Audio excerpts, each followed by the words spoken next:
I'm Dan Ackerman, and we are here taking a look at the Lenovo ThinkPad Helix. This is another one of the many Windows 8 laptop-tablet hybrids that we've seen since the launch of Windows 8 late last year. In this particular version, you have a pretty traditional clamshell laptop, and because it's a ThinkPad, it's really solidly built. And of course, the screen detaches. You have a little button right here, lifts right off like this. And unlike a lot of other hybrids, you can actually take the screen, use it by itself, or you can plug it back in backwards. Now, why would you want to do that? That's because if you felt like it, you could turn it into sort of a kiosk-style display. The Lenovo Yoga also works in a similar fashion, flipping the screen around. This is more, I think Lenovo calls it a rip and flip screen, which just sounds like they kind of sizzle up the normally boring ThinkPad brand. Other than that, it does look and feel a lot like a pretty standard ThinkPad laptop.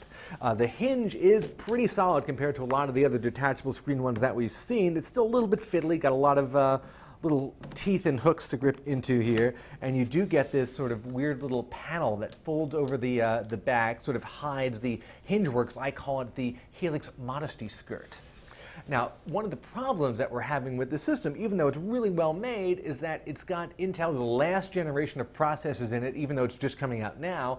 The new generation, the fourth generation of Core i series, gives you excellent battery life, and for a tablet, you'd really want that. I would much rather see this with the newer parts. Hopefully that will be coming soon. The second issue is fairly standard configuration here. Last generation Intel Core i5, 4 gigs of RAM, 128 gig SSD. You can pretty much get those specs in any laptop for $800, $900. This guy starts at $1,679.